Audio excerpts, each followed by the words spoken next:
Blame, the poison that destroys relationships. Want to save your relationship? Want to put an end to the blame game? Well, there is a way out of the power struggle, and it begins with you. Most of us know when we are being blamed. It's usually in the words we hear. Things like, "It's all your fault," or "You did that on purpose." However, it is harder to know when we are the ones doing the blaming. Part of what makes it difficult to recognize is that protecting or defending ourselves against pain is instinctual. Our immediate reaction to pain is to try to make it go away. In fact, the stronger the pain, the harder we try to eliminate or minimize it. Physical pain is sometimes easier to deal with.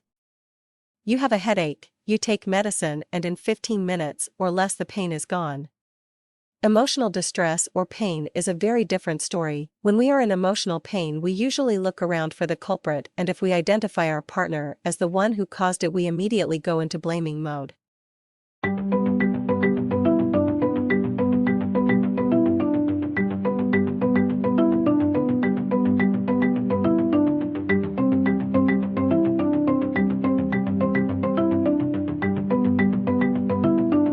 So where does it all begin? We learn defensive/protective behaviors from an early age. I once saw a picture of two little sisters, sitting on a toy chest reading a book series on the topic of blaming. One was reading How to Make a Mess and Blame It on Your Sister, and the other child was reading Avoiding Blame. I love this picture as it clearly illustrates how we start learning to protect or defend ourselves at a very early age. There is a valid reason for this.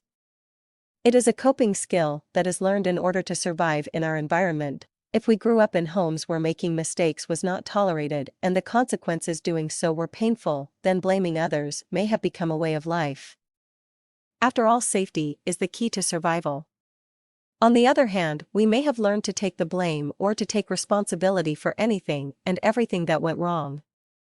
Either one of these behaviors is an extreme and leads to building up defenses to cover our vulnerability. Reacting defensively doesn't help us get what we want in relationship.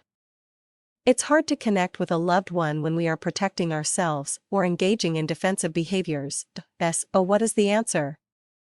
How can we change this behavior? The antidote to blame. The key is to learn how to take responsibility for your own feelings and experiences, learn from them, and make a conscious effort to make healthier and healing choice.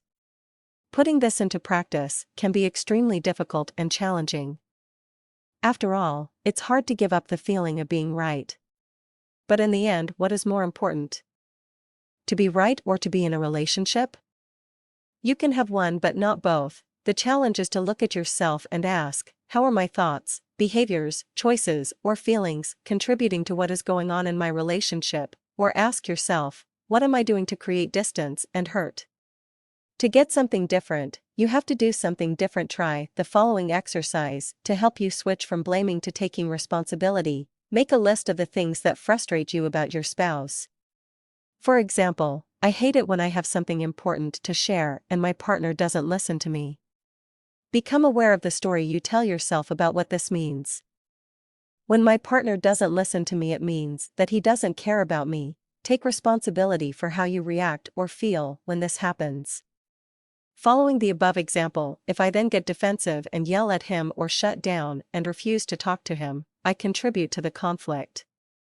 Instead, I can request a time to talk to him without distractions. I can put myself in my partner's shoes and realize that there may be a deeper issue here and they may have difficulty talking about certain touchy subjects. I can invite them to discuss this, letting them know that I really want to understand. The bottom line is that you can't change your life by blaming others. You can only change your life by taking responsibility for yourself, your behavior, your reactions, and make healthier and empowered choices.